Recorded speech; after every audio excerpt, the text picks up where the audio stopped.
Assalamualaikum warahmatullahi wabarakatuh. Kami dari kelompok 2 ingin mempresentasikan hasil kerja kami, yaitu tentang ejaan, sejarah ejaan sampai Puebi. Perkenalkan, nama saya Arya Putra Kuransa sebagai moderator, dan anggota-anggota saya ada Trizal Ade, Julianto Sihar, Cesia Azasia, Eri Agustin, Putri Mutia, dan Intan Nur. Saya akan membacakan tentang ejaan. Kata ejaan berasal dari bahasa Arab, yaitu hijah. Menjadi ejaan yang mendapat akhiran hakikat bahasa adalah bahasa lisan.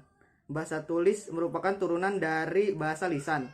Perbedaan antara ragam, tulis, dan lisan adalah bahasa lisan, terutama yang tidak baku. Sangat simpel. Setelah Islam datang di Nusantara, digunakan huruf Arab untuk menulis bahasa Melayu. Pada 1901, pertama kali menggunakan huruf Latin untuk bahasa Melayu. Ejaan ini dikenal dengan ejaan Van Ophuijsen.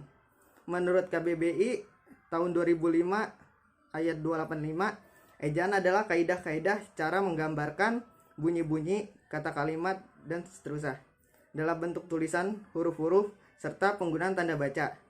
Selanjutnya, sejarah perkembangan ejaan. Ada 5, yaitu ejaan Van Ophuijsen, ejaan Republik atau ejaan Sowendi, selanjutnya ejaan Melindo, selanjutnya ejaan yang disempurnakan, dan ejaan bahasa Indonesia. Sekian dari saya. Assalamualaikum warahmatullahi wabarakatuh. Saya Julianto Sihar Perdamaian. Saya akan menjelaskan slide 4 dan slide 5. Terlebih dahulu, saya akan menjelaskan slide 4. Di dalam slide 4 terdapat tentang A. Ejaan Van Ophuijsen. Aksara Arab Melayu dipakai secara umum di daerah Melayu dan daerah-daerah yang telah menggunakan bahasa Melayu.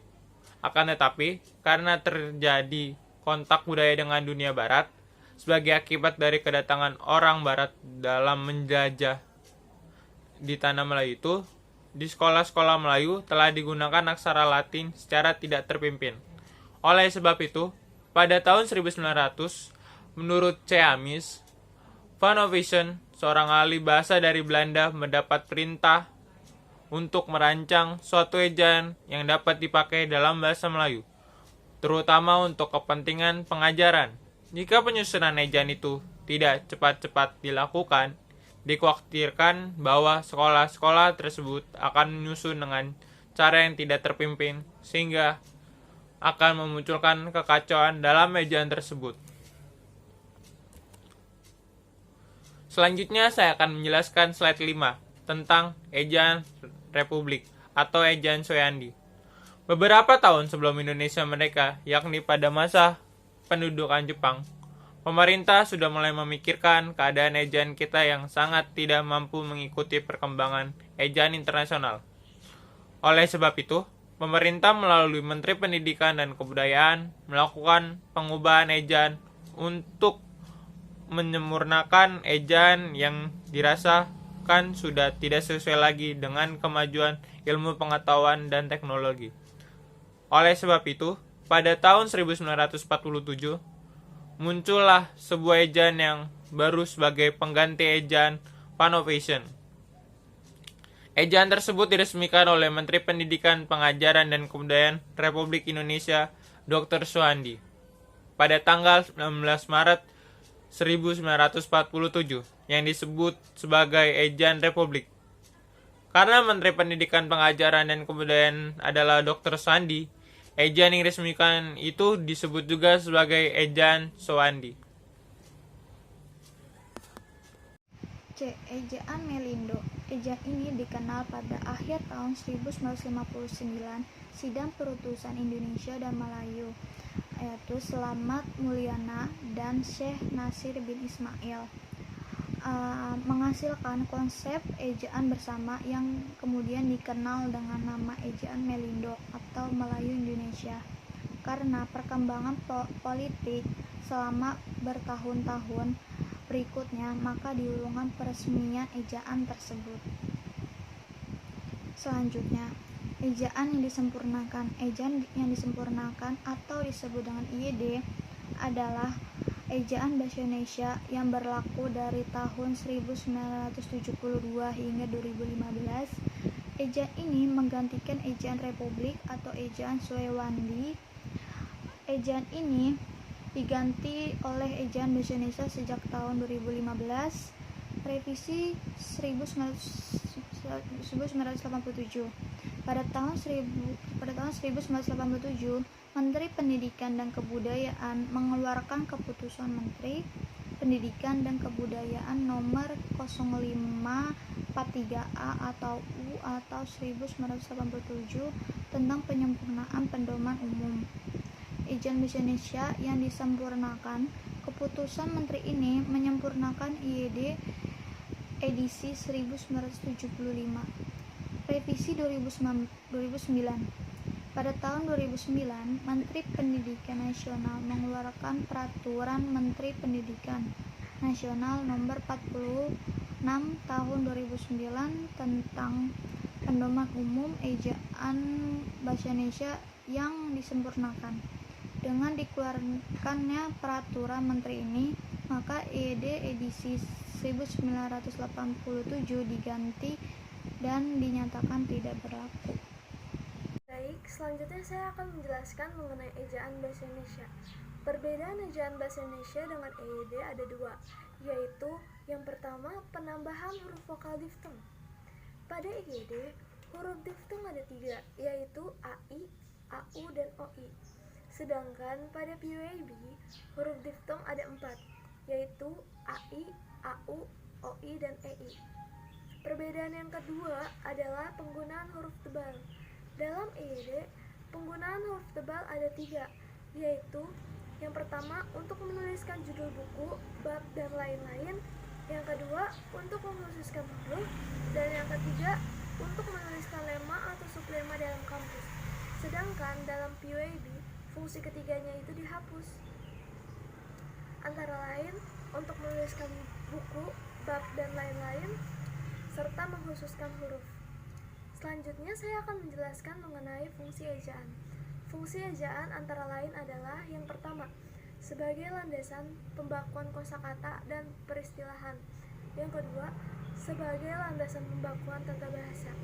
Dan yang ketiga, sebagai alat penyaring masuknya unsur-unsur bahasa lain ke dalam bahasa Indonesia. Di samping itu, ejaan juga memiliki fungsi lain, yaitu untuk membantu pemahaman pembaca di dalam pencernaan informasi yang disampaikan secara tertulis. Nama saya Eri Agustin. Saya akan membacakan tanda baca pada ayat, yaitu tanda titik, tanda koma, tanda titik koma, tanda titik dua, tanda hubung, tanda pisah, tanda elpis, tanda seru, tanda kurung siku, tanda petik ganda, tetap tanda petik tunggal, tanda garis miring, tanda penyikat. Selanjutnya, pemakaian huruf. Nama huruf bahasa Indonesia seperti yang kita kenal dengan huruf abjad, dan ada juga penggabungan untuk melambangkan diftong seperti au buka kurung harimau, atau penggabungan khusus seperti ang kurung lambang. Ejaan Indonesia menggunakan ejaan fonemis, di mana hanya ada satu bunyi untuk satu labang atau labang lainnya, dengan bahasa Inggris yang satu lambang memiliki beberapa bunyi. Karena bahasa Indonesia menggunakan satu sistem ejaan dan pada dasarnya lafal singkatan dan kata pengikut. Bunyi nama huruf secara konsisten seperti bus, buka kurung dibaca bus. Yang harus diperhatikan dalam persukuan pemanggalan kata. 1. Menggunakan tanda hubung. 2. Tidak memanggal kata dengan garis bawah. 3. Hindari pemanggalan satu huruf, begitupun dengan nama orang. Hanya dibenarkan dengan memisahkan nama pertama dan nama kedua. Penulisan nama diri ditulis sesuai dengan ejaan yang berlaku. Selanjutnya adalah penulisan huruf. Huruf terdiri dari 3, huruf kecil, huruf kapital, dan huruf miring. Yang pertama, huruf kapital atau huruf besar. Dipakai sebagai huruf pertama pada awal kalimat setelah petikan langsung. Yang kedua ada huruf kecil, dipakai sesudah huruf besar pada sebuah kalimat. Yang ketiga, huruf miring adalah huruf yang bercetak miring. Dalam terminologi tipografi disebut italik. Huruf italik ini biasanya digunakan untuk memberikan penekanan pada sebuah kata. Yang selanjutnya adalah penulisan kata. Penulisan kata terdiri dari dua, yaitu penulisan dan kata. Penulisan. Penulisan adalah proses, cara, perbuatan menulis atau menulis. Sedangkan kata adalah unsur bahasa yang diucapkan atau dituliskan yang merupakan perwujudan kesatuan perasaan dan pikiran yang dapat digunakan dalam berbahasa. Jadi, dari pengertian tadi dapat disimpulkan bahwa penulisan kata adalah proses atau cara menulis yang mempertimbangkan unsur bahasa yang diucapkan atau dituliskan sebagai wujud kesatuan, perasaan, dan pikiran yang dapat digunakan dalam berbahasa sesuai ejaan yang disempurnakan. Assalamualaikum warahmatullahi wabarakatuh. Saya Putri Mutia dari kelas A4 ingin mempresentasikan hasil karya tugas kami. Penulisan unsur sarapan dalam perkembangan bahasa Indonesia menyerap unsur dari berbagai bahasa baik dari bahasa daerah seperti bahasa Jawa, Sunda, dan maupun bahasa asing seperti bahasa Sanskerta, Arab, Portugis, Belanda, Cina, dan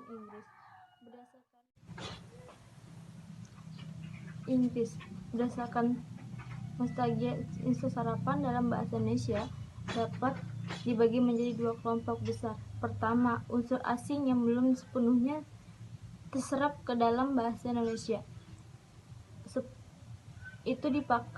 Unsur-unsur dipakai dalam konteks bahasa Indonesia, tetapi cara pengucapan dan penulisannya masih mengikuti cara asing. Kedua, unsur asing, penulisan dan pengucapan yang disesuaikan dengan kaidah bahasa Indonesia. Dalam hal ini, penyerapan diusahakan agar ejaan diubah seperlunya, sehingga bentuk Indonesianya dapat dibandingkan dengan bentuk asalnya. Singkatan dan akronim. Singkatan merupakan bentuk yang diperlukan yang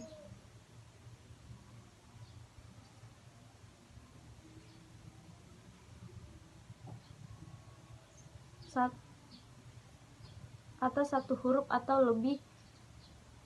Akronim merupakan singkatan yang berupa gabungan suku kata atau gabungan huruf yang suku kata dari kata ditulis dengan huruf awal kapital.